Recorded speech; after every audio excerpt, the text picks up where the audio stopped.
교우 여러분, 우리가 2달 만에 다시 모였습니다. 여러분을 만날 생각을 하니 어젯밤부터 마음에 기쁨과 이 그리운 마음이 막 밀려왔습니다. 우리나라 지도자들이 참 훌륭했습니다. 그리고 헌신적인 의료인들의 수고가 있었습니다. 전 국민이 사회적 거리두기에 모범적으로 동참을 했습니다. 세계는 대한민국을 칭찬하고 있습니다. 이 모든 것이 하나님의 은혜인 줄로 믿습니다. 우리가 이렇게 다시 예배드릴 수 있는 여건이 조성되고 이런 은혜를 주신 하나님 앞에 감사를 드립니다.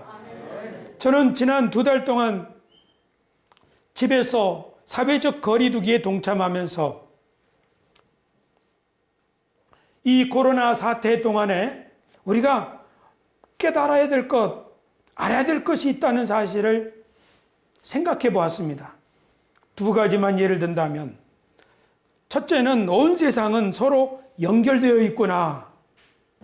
그렇기 때문에 다른 나라와 우리와는 별개다라고 다른 나라에서 일어나고 있는 일에 대해서 무관심해 버린다면 큰 낭패를 당할 수도 있구나. 왜냐하면 세계는 다 연결되어 있기 때문입니다. 교회도 국가와 가까이 밀접하게 연결되어 있구나. 교회는 나라와 떨어져 있는 것이 아니라 우리 선배들이, 신앙인들이 일제강점기나 6.25 전쟁을 통하여서 나라 없는 백성의 소름을 경험하였을 때 나라가 있고서 교회가 있는 것이다. 그렇게 하면서 나라를 위하여 헌신적으로 일했던 우리 선배들이 있습니다. 우리들도 지금 이 코로나 사태를 경험하면서 국가의 안위가 위태롭다 하면 우리의 신앙생활에도 큰 위기가 다가온다는 사실을 경험하고 있습니다. 그러므로 교회는 국가 안에 있고 국가 공동체를 위하여 교회가 존재한다는 사실을 우리는 새롭게 깨달을 수 있습니다. 교회는 국가와 별도로 떨어진 존재가 아니라는 사실입니다. 사실 우리가 믿는 대로 하나님은 세상, 사회, 국가, 세계를 위하여 우리들을 부르셨으니 교회는 이 세상을 위하여 존재하는 공동체임을 우리는 다시 한번 깨닫습니다. 2번째는 이런 위기를 극복하려면 서로 마음을 하나로 뭉치고 연대하고 연합하는 것이 얼마나 중요한가 하는 것을 깨닫습니다. 지난 4월 22일 서울시와 한국 크리스천 기자협회가 간담회를 열었는데 이때 박원순 서울시장이 한국교회에 깊이 감사드린다. 한국교회가 사회적 거리두기에 적극적으로 동참해 준 것에 대해서 감사한다. 엊그제는 성동구청에서 우리 교회들에게 다시 현장 예배를 시작하려고 한다면 방역 지침을 지켜주십시오. 그러면서 교회마다 이 비접촉 체온계를 선물로 주고 손소독제도 선물로 주면서 교회의 방역 활동을 돕고 있습니다. 이처럼 국가와 정부와 교회가 서로 마음을 같이 해서 이 위기를 함께 극복하고자 할 때 우리나라는 점점 위기를 잘 극복하는 나라, 번영하는 나라가 될 줄로 믿습니다. 그러면서 저는 우리 신앙생활의 근본 목적이 뭘까? 우리가 이 종교 활동을 하고 있는데 왜 하는 것일까? 우리 종교의, 우리 신앙생활의 근본 목적에 대해서 다시 한번 고민하게 되었습니다. 제가 내린 결론은 이것입니다. 신앙생활을 하는 것은 궁극적으로는 더 나은 세상을 만들기 위한 길을 찾아가는 노력이다. 사실 주중에 제가 어떤 그리스도인과 식사를 하면서 그분에게 물었어요. 신앙생활 하면서 교회 다니시는데 좋은 점이 뭐가 있습니까? 신앙생활을 왜 합니까? 이런 질문이죠. 그랬더니 그분이 2가지 좋은 점이 있는 것 같습니다. 이분은 최근에 교회를 다니셨습니다. 교회 다니면서 좋은 점은 내가 잘못한 일을 교회 가서 반성하면서 하나님 앞에서 바로잡을 수 있어서 참 좋습니다. 2번째는 제가 마음에 소원이 있고 바람이 있는데 그것을 하나님 앞에 이루어 달라고 빌 수 있어서 참 그 두 가지가 좋습니다. 그렇죠. 신앙생활은 자기를 성찰하고 자기 소원을 하나님께 비는 것, 그 정말로 중요합니다. 주중에 저는 한글 지도를 하고 있는데 우리 집사님에게 이번 주에는 종교와 신앙에 대해서 문장을 몇 가지 써서 가르쳐 드렸습니다. 그때 제가 쓴 문장을 몇 개 소개합니다.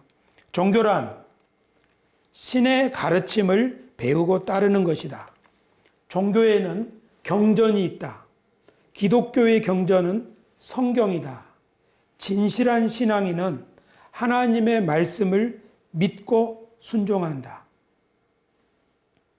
신앙생활을 하면서 하나님의 뜻, 그것을 우리는 진리라고 할 수 있는데 하나님의 뜻을 배우고 이해하고 그것을 따라 살면 살수록 우리는 우리 자신을 바르게 성찰할 수 있습니다.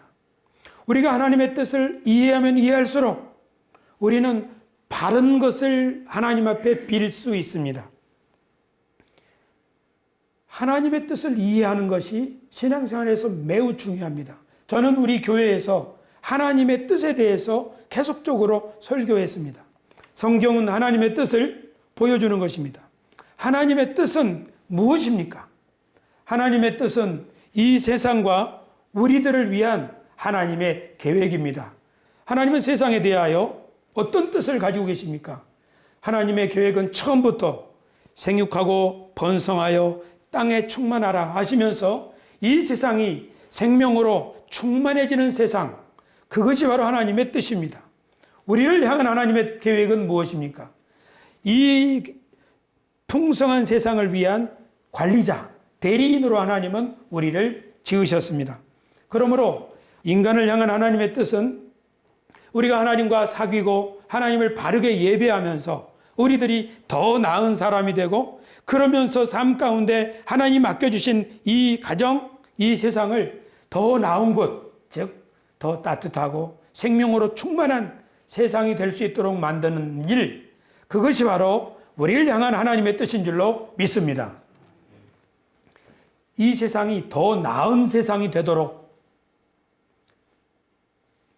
어떻게 하는 것일까요? 오늘 우리가 읽은 성경 말씀 요한복음 10장 10절 말씀을 다시 한번 보겠습니다. 다 같이 한번 읽으실까요? 시작. 도둑이 오는 것은 도둑질하고 죽이고 멸망시키려는 것뿐이요 내가 온 것은 양으로 생명을 얻게 하고 더 풍성히 얻게 하려는 것이라. 아멘. 예수님은 이 땅에 오신 이유 중에 한 가지를 우리들에게 생명을 더 풍성하게 얻게 하기 위하여 오셨다는 것입니다. 그러므로 우리들이 하나님의 대리인으로서 하나님의 뜻에 순종할 때 더 나은 세상이란 생명으로 풍성해지는 세상입니다. 그러면서 예수님께서는 도둑에 대해서 말씀합니다. 도둑이 와가지고 도둑질하고 죽이고 멸망시키려는 것이다. 근데 이 도둑이 어떤 도둑인가 하면 양들이 있는 우리 안에 몰래 들어온 도둑입니다. 이 도둑은 양으로 비유된 인간 세상에 들어와서 사람으로부터 돈을 훔쳐가고 사람의 인권을 유린하고 사람의 자존심을 짓밟아버리고 마침내 사람을 죽이고 맙니다. 그런 도적이 있습니다. 지금 이 세상에는 예수님이 말씀하신 그 도적에 의해서 많은 무고한 생명이 치료를 받지 못하고 수많은 사람들이 지금도 죽어가고 있습니다. 이것은 지금 이 지구상에 있는 큰 위기입니다. 우리 인간이 겪고 있는 위기는 무엇입니까? 우리들은 지금 사람들이 겪고 있는 위기는 세 가지로 요약할 수 있습니다. 하나는 우리 양심과 자유를 억압받는 위기입니다. 우리의 양심이, 우리 자유가 억압받을 때 사람은 정말 살기가 힘듭니다. 두 번째는 우리 몸과 우리 정신이 망가지는 질병입니다. 지금 온 세상은 질병의 위기를 겪고 있습니다. 세 번째는 경제적인 어려움입니다.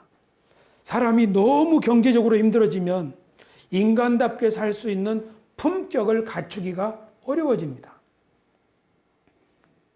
언제 이처럼 사람이 이런 위기를 겪게 됩니까? 언제 사람이 사람에게 짓밟히게 되고, 언제 정신과 몸이 망가져가고, 그리고 언제 사람답게 살 수 있는 최소한의 경제적 여건마저 갖출 수 없게 되겠습니까? 그것은 우리 사람의 마음속에, 우리 사람들의 마음속에 사람과 자연을 돈이면 다 마음대로 할 수 있다, 이런 나쁜 마음이 사람 마음에 꽉 들어차게 될 때, 돈이면 얼마든지 사람도 부릴 수 있고, 돈이면 얼마든지 땅도 자연 만물도 다 마음대로 주무를 수 있다 라고 하는 생각이 우리 사람들의 마음 가운데 가득하게 될 때, 이 세상은 점점 망가지게 될 것입니다. 저희 청년들에게 물었습니다. 직장에서 어떤 식으로 일을 하느냐 그랬더니 청년들이 말하기를 돈 받은 만큼만, 더도 안 되고 덜도 안 되고 받은 만큼만 하면 됩니다. 그랬더니 이제 저희 아내가 그러지 말고 보든 안 보든 최선을 다해서 해야 된다. 그래야 그 주인이 잘 봐서 이렇게 월급도 올려주고 그러고 회사가 살아야 될 거 아니냐.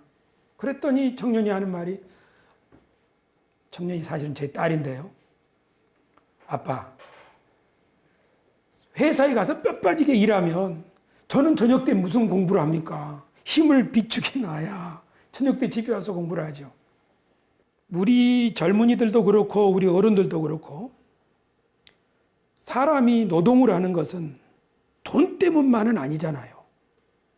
근데 노동을 하면서 어떤 노동이든지 간에 거기에는 돈 때문만이 아니라 뭔가 자기의 소질도 펼치고 싶고, 또 그 사람과 함께 좋은 회사도 만들고 싶고, 또는 그걸 통해서 이 가정도 꾸리고 싶고, 여러 가지 이유가 있는데 오직 돈 때문에 노동의 가치는 돈에만 있다라고 생각을 한다면 사람과 사람 사이에 있는 정감은 점점 메말라가고, 차가운 받은 만큼만 할 거야, 계약한 대로만 할 거야, 이렇게 가버린다면 우리 사람 사는 사회는 점점 비정한 사회가 될 것입니다. 그래서 우리 도시를 냉랭한 정글에 비유하기도 하고 황량한 사막에 비유하기도 합니다.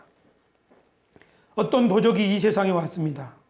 그 도적이 이 세상에 있는 소중한 것을 빼앗아가기 시작했습니다. 그 도적은 이 지구상에 있는 아름다운 숲을 빼앗아갔습니다. 깨끗한 하천을 빼앗아갔습니다. 편히 마음껏 숨 쉴 수 있는 공기도 빼앗아갔습니다. 그 도적은 지구상에 있는 모든 하천의 물들을 다 받아들여도 충분히 정화할 수 있는 저 광활한 바다까지도 황폐하게 만들고 망가뜨리고 있습니다. 여러분, 그 도적이 누구입니까? 도적이 오는 것은 도적질하고 죽이고 멸망시킨다고 그랬는데, 이 도적이 누구입니까? 우리 그리스도인들은 이 도적이 바로 마귀라고 말하고 있습니다. 마귀는 하나님을 대적하는 자입니다. 하나님의 뜻을 거스르는 자입니다. 하나님의 뜻은 무엇입니까? 이 세상을 생명으로 가득 만드는 것이 하나님의 뜻입니다. 그러므로 우리 이 세상을 망가뜨리고 황폐화시키고 사막화시키고 하는 세력이 있다면 그것은 마귀와 다를 바 없습니다. 아니, 마귀가 그렇게 하는 것입니다. 그러면 마귀는 어떻게 하나님을 대적하고 이 세상의 금보다도 돈보다 더 소중한 것들을 도적질하고 죽이고 마침내 멸망시키려고 합니까? 마귀는 어떤 일을 하고 있습니까? 마귀는 이 세상의 관리자인 인간에게, 인간의 마음속에 이런 마음을 심어주는 거죠. 뭐지요? 탐심. 더 많이 가져야 한다. 더 많이 가질수록 좋다. 네가 욕망하는 거 다 채워라, 다 누려라 하는 그런 탐욕의 마음을 부추기는 것, 그것이 바로 마귀가 하는 일입니다. 그것을 몇 사람에게만 그렇게 심어준 것이 아니라 이 세상에 있는 모든 사람 마음 가운데 더 많은 것이 더 좋은 것이다, 그런 정신을 심어주기 시작했습니다. 더 많이 만들고 더 많이 소비하고 더 많이 소비해야 세상이 돌아간다. 공장이 멈추면 안 된다. 시장이 문을 닫으면 안 된다. 상점이나 백화점에서 물건을 끊임없이 팔아야 공장이 돌아가고 우리 모두가 잘 사는 세상이 된다. 그런 생각을 상식처럼 모든 사람들이 믿어버리게 만들었습니다. 하지만 성경 말씀을 믿고 따르는 사람들은 이런 생각을 하지요. 일주일 가운데 하루는 쉬어야 한다. 땅도 7년에 한 번씩은 쉬어야 한다. 안식에 대해서 말씀하고 있습니다. 성경 말씀을 진지하게 생각하는 사람들은 쉼에 대해서 하나님의 가르침을 진지하게 생각할 수 있습니다. 그러나 하나님의 가르침을 전혀 개의치 않는 사람들은 더 많이 생산하면 생산할수록 좋은 거다. 더 많이 팔면 팔수록 좋은 거다. 더 많이 소비하면 소비할수록 좋은 거다 하는 경제의 원리로만 이 세상을 생각하기가 쉬울 것입니다. 그 결과 어떻게 됩니까? 사람이 많아지면 많아질수록 이 세상은 점점 망가지고 있는 것이죠. 지구의 미래를 염려하는 학자들은 지금 석유나 석탄 같은 화석 연료 대신에 대체 에너지를 개발해야 한다고 합니다. 태양열이나 다른 깨끗한 에너지를 말이죠. 하지만 사람이 덜 쓰고 전략하고 소비를 줄이고 그렇게 하는 근본적인 생각의 전환이 없다면 아무리 더 많은 것을 대체 에너지를 발명해낸다고 할지라도 이 지구상의 오염은 끝이 없을 것입니다. 코로나 사태는 우리들에게 우리가 지금 어떻게 살고 있는가 하는 것을 다시금 되돌아볼 수 있는 기회를 주고 있습니다. 아니, 근본적인 생각의 반성을 하도록 우리들에게 지금 기회를 주고 있는 것입니다. 예수님의 말씀을 다시 한번 생각해 봅시다. 도적이 오는 것은 도적질하고 죽이고 멸망시키는 것뿐이요. 예수님이 오신 것은 양으로 생명을 얻게 하고 더 풍성히 갖게 하려는 것이다. 우리는 하나님의 대리인으로서 우리 인간은 무엇을 지금 도적질 당하고 있습니까? 우리는 그것을 지나치게 영적으로만 이해해서는 안 된다고 생각합니다. 우리의 믿음, 우리의 신앙, 우리의 헌신, 우리의 기도, 이런 것만 도적질 당한다고 여기지 말고 우리 인간에게 꼭 필요한 소중한 것들을 지금 우리는 도적질 당하고 있다는 사실을 기억해야 하겠습니다. 그러면 예수님은 어떻게 우리 이 땅에 생명을 주시겠습니까? 예수님은 이 땅에 오셔서 하나님의 사람이 어떻게 사는지를 보여주셨습니다. 그래서 사람들과 친구가 되는 법을 보여주셨습니다. 사람과 사람이 더 이상 돈 때문이나 명예 때문이나 어떤 이익 때문이 아니라 그런 거 없어도 서로 도움을 주고받는 은혜를 베푸는 따뜻한 정이 흐르는 그런 관계를 세워갈 수 있다는 사실을 예수님은 죄인과 세리들의 친구가 되어주심으로써 보여주셨습니다. 예수님은 하나님의 뜻에 순종하여 더 많이 가지면 많이 갈수록 좋다가 아니라 나를 희생하고 내 것을 내놓고 자기를 내려놓는 삶이 얼마나 많은 사람에게 생명을 줄 수 있는가 하는 대속적인 삶을 우리들에게 보여주셨습니다. 그러므로 우리 그리스도인들이 예수님의 본을 받고 예수님의 가르침을 따라 산다면 이 세상 곳곳에서 점점 사람과 사람 사이에 따뜻한 우정과 정이 흐르게 될 줄로 믿습니다. 교우 여러분, 어떤 사람이 신앙이 좋은 사람입니까? 말씀, 기도, 교회 생활 열심히 하는 것만이 아니죠. 진짜 신앙이 좋은 사람은 말씀과 기도와 또 교우들과의 바른 관계를 통해서 따뜻한 사람이 되는 거죠. 그것이 진짜 좋은 신앙이 아니겠습니까?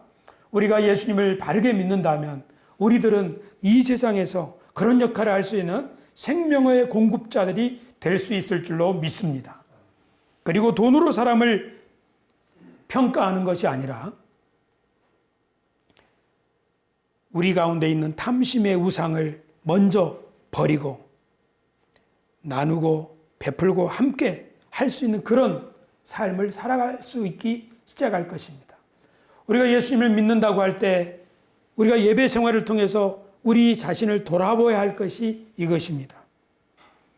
그러니까 우리는 새로운 삶을 연습해야 된다는 거죠. 인간은 큰 위기가 닥칠 때 삶의 패턴을 바꿀 수 있습니다. 우리나라에 쓰레기 대란이 발생했을 때 어떤 제도를 도입했죠? 쓰레기 종량제, 쓰레기 분리수거. 20년, 30년 전만 해도 쓰레기를 버릴 때 돈 주고 버린다는 생각은 할 수 없었지요. 쓰레기를 종류별로 다 나눠서 버린다는 생각은 할 수 없었지요. 그러나 그렇게 하지 않으면 지금 우리나라는, 이 서울은 더 이상 견딜 수 없는 위기를 맞이했습니다. 그래서 우리는 몇 년 전부터 쓰레기를 버릴 때는 많이 버리는 사람 돈을 더 내야 한다. 그리고 쓰레기를 버릴 때는 분리를 해야 된다. 이것을 우리의 생활에 익히고 새로운 삶의 표준으로, 새로운 일상으로 지금 우리는 적응해 가고 있습니다. 쓰레기 대란이라고 하는 위기가 찾아오니까 우리는 새로운 삶을 시작하는 거죠. 지금 코로나 사태도 우리들에게 새로운 표준을, 새로운 일상을 우리들에게 제시하고 있습니다. 그것은 개인적인 위생을 새롭게 하고 우리 공동체 위생을 새롭게 하는 것입니다. 우리들은 지금 인사 방법을 바꾸고 있습니다. 우리는 악수 대신에 주먹으로 하지요. 마스크를 쓰지요. 소독을 하지요. 옛날에는 조금 아프면 학교에 안 간다고 하면은 꾀병이라고 그랬죠. 직장에서도 조금 아프다고 조퇴하면은 잘릴 수 있죠. 그러나 지금은 어떻습니까? 아프면 회사 나오지 말아라 라고 회사가 장려하는 시대가 되었습니다. 의료기관을 정부에서 운영을 해야 되는가 아니면 민간에서 운영을 해야 되는가, 이런 문제로 2015년에 많은 논란이 우리나라에 있었습니다. 그런데 이번 코로나 바이러스 사망자가 미국과 유럽에서 많아진 이유는 그 나라들의 의료기관이 민영화되어서 초기에 긴급하게 돌봐야 될 환자들을 제대로 돌보지 못하기 때문에 사망자가 많이 늘었다 하는 그런 보도가 있습니다.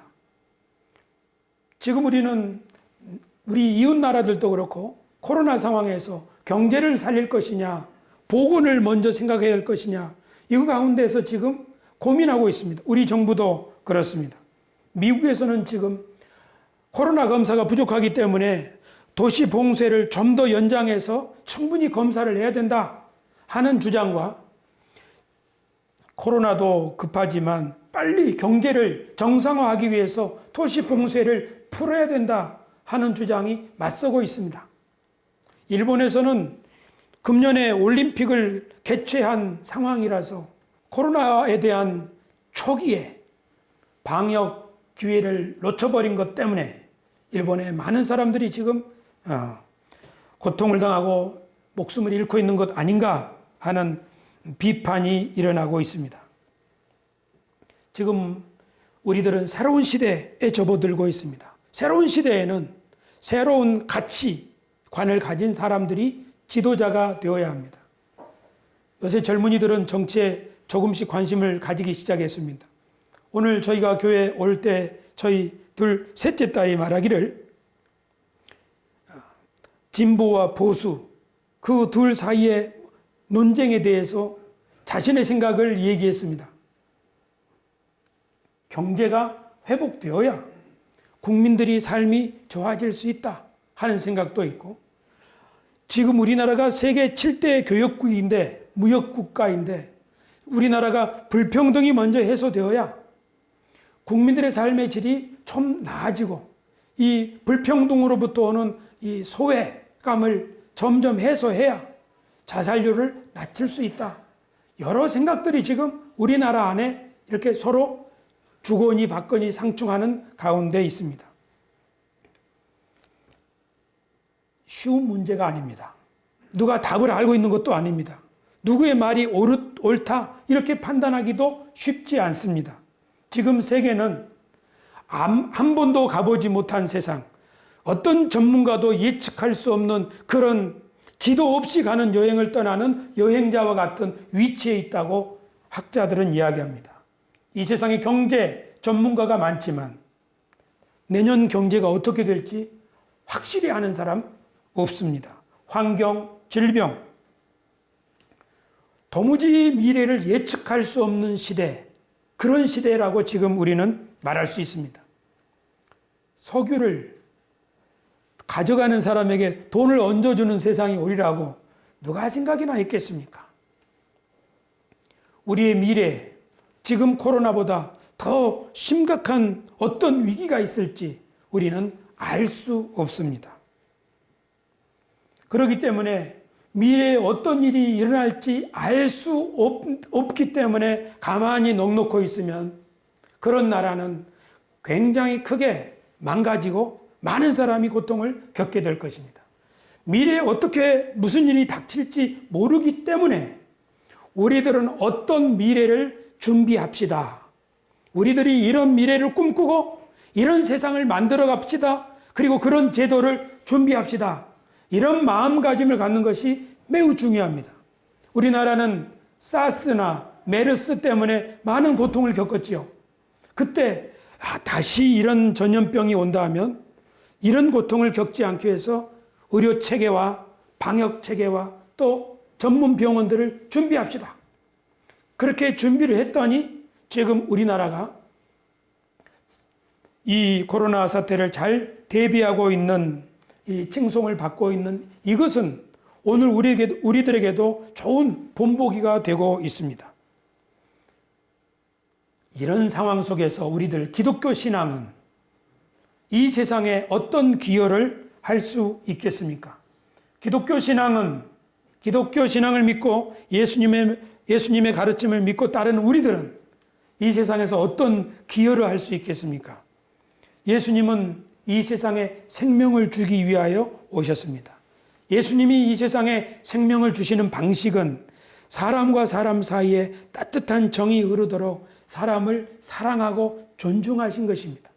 우리 그리스도인들이 장래에 어떤 위기가 다가올지는 모르지만 사람을 존중하고 사람을 사랑하는 이런 삶을 곳곳에서 실천해 나간다면 그것은 우리의 위기를 준비하는데 우리의 위기를 극복하고 전 국민이 우리 교회 공동체가 지역사회와 함께 힘을 합하여 극복해 나가는데 아주 중요한 받침이 될 것입니다. 교회 여러분, 지금 잘 사는 나라에서 총기 사건이 일어나고 있습니다. 우리나라에서도 아주 비극적인 그런 살인 사건들이 일어나고 있습니다. 이 세상이 지금 도적질 당해서 귀한 것들을 잃어버리고 사람을 쉽게 해치는 그런 강팍한 세상이 되어가는데 원인이 어디 있겠습니까? 혐오에 있습니다. 사람을 싫어하고 미워하면 사람을 차별하게 되고 차별하면 배제하게 되고 배제하면 속에 증오가 생기게 되고 증오가 자라면 사람을 죽이게 되는 거죠. 그것은 돈으로 막을 수 없고 그것은 제도로 막을 수 없습니다. 그것은 사람과 사람을 존중히 여기는 그런 서로 은혜를 주고받는 서로 우정을 키워가는 그런 속에서만 이 문제가 해결될 수 있을 것입니다. 미국인들이 자기를 지키기 위하여 총을 준비하지요. 그렇지만 그 총 때문에 얼마나 많은 사람이 죽임을 당합니까? 지금 우리나라도 사회적 거리두기, 이것은 위생을 위해서 필요하지만 우리 사회적 거리두기 이전에 우리들은 지금 정서적으로 너무 서로 멀어져 가고 있습니다. 우리들은 친구 사귀는 법을 잊어버린 것 같습니다. 예수 그리스도를 따르는 진실한 그리스도인들이 이 세상에 기여하는 첫 번째 방식은 바로 예수님처럼 서로 은혜를 베풀고 은혜를 주고, 이런 은혜를 주고받고 하는 우정을 키워나가는 일을 우리 그리스도인들은 어디에서든지 할 수 있습니다. 그 일에 예수님을 본받아서 우리가 함께 힘을 내고 한 걸음 더 나아갔으면 좋겠습니다. 할렐루야. 저는 두 번째로 우리 기독교에는 미래를 그려주는 아름다운 이야기가 있다는 사실을 중요하게 생각합니다. 이 세상에 어떤 사람들이, 이 세상에 어떤 학자가 미래에 대한 아름다운 이야기가 있습니까? 그러나 우리 기독교 성경책에는 하나님이 우리를 위해서 준비하신 미래에 대한 아름다운 이야기가 있습니다. 그것은 새 하늘과 새 땅의 모습으로 그런 글자로도 나타나고 그림으로도 표현됩니다.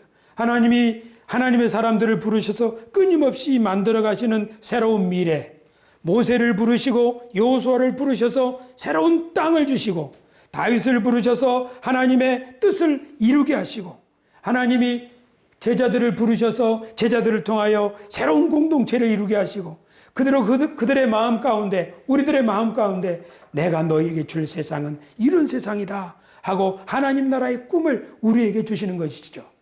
그래서 우리 그리스도인들이 우리가 배우는 대로 하나님 나라란 우리가 이 세상을 떠나서 저 천상에서 비로소 만나게 될 세상이 아니라, 하나님의 나라란 우리가 예수 그리스도를 믿고 따르고 그분을 따라서 서로 친구 맺기를 연습하고 은혜를 주고받기를 연습하고 그렇게 살아가는 가운데 우리에게 열리는 새로운 세상이라는 사실을 믿고, 그 세상이 하나님께서 우리에게 주시는 하나님의 나라요, 그 하나님의 나라가 우리 가운데서 이루어지기를 기도하고 힘쓰며 살아갈 때, 그런 꿈을 가지고 살아가는 사람들이 그런 계획을 세우고 그런 제도를 만들고 그런 노력을 하고 할 때 열리는 세상, 그것이 바로 하나님의 나라인 줄로 믿습니다. 이런 이야기를 성경은, 우리 기독교의 말씀은 우리들에게 들려줍니다. 그러므로 우리 그리스도인들은 이 코로나 위기 가운데서 참 세상에 어려운 일이 많구나, 이 일을 그 누구도 예측하기가 어렵구나, 그리고 앞으로 우리가 얼마나 더 어려울지 생각하면 마음이 좀 짓눌릴 수도 있지요. 그러나 우리 그리스도인들은 하나님이 이 세상에 대한 어떤 생각을 가지고 계시며, 하나님이 우리를 부르셔서 예수 그리스도인으로 예수님처럼 살아갈 수 있도록 은혜도 주시고 성령도 부어주셔서 우리들이 좋은 친구를 만들어가는 따뜻한 사람, 우리들이 예수님처럼 함께 은혜를 베풀고 또 은혜를 받고 하는 그런 관계를 만들어가는 사람, 또 그렇게 할 때 우리들을 통해서 주시는 하나님의 미래는 너무 아름다운 미래라고 하는 확신과 기대와, 그리고 그 일에 우리들이 바로 주역이라고 하는 이 아름다운 이야기를 마음속에서 잃어버리지 않는다면, 우리들에게 그 어떤 추위가 온다고 할지라도, 우리들에게 그 어떤 경제적 공황의 사태가 온다 할지라도 우리들은 거기에서 우리들이 할 수 있는 일을 찾아낼 것이고, 그리고 우리들은 그 자리에서 함께 노래하면서 하나님이 우리에게 주시는, 주님이 우리에게 주시는 아름다운 세상을 노래하면서 온 세상의 희망을 나눌 수가 있는 공동체가 되리라고 믿습니다. 이 일을 위하여 하나님은 우리를 이 자리에 부르셨으니, 여러분 하나님의 부르심에 대해서 감사하면서 기도하면서, 하나님이 나를 부르셨으니 비록 우리는 우리의 외모나 조건이나 형편은 내세울 것이 없지만, 자식이 없던 아브라함을 부르셔서 열국의 아비로 하나님이 세우셨던 것처럼, 애굽에서 종살이하던 이스라엘 백성들, 노예들을 불러서 열국을 위한 장엄한 제사장의 나라를 세우셨던 것처럼, 갈릴리의 어부들을 부르셔서 온 세상을 맡을 축복의 12사도를 세우셨던 것처럼, 하나님이 21세기 우리들을 부르셔서 하나님이 우리들에게 주시고자 하시는 새로운 희망의 세상, 이 코로나의 위기 그리고 경제 위기는 더 높은 파도로 우리에게 밀려온다고 하는데, 이 어둡고 암울한 세대에 하나님의 희망으로 거뜬히 파도타기 하면서 이 새로운 미래를 열어갈 수 있는 꿈, 비전, 용기를 우리들에게 주시고 우리들을 통하여 우리의 가정과 이 지역사회를 살릴 수 있는 그 일에 함께 협력할 수 있는 공동체를 세우신다는 사실을 잊지 말고 그 기도를 하면서 그 꿈을 꾸면서 우리 다시 한번 한 걸음 한 걸음 나아가는 우리 세수만 교회가 되기를 주 예수 이름으로 축복합니다.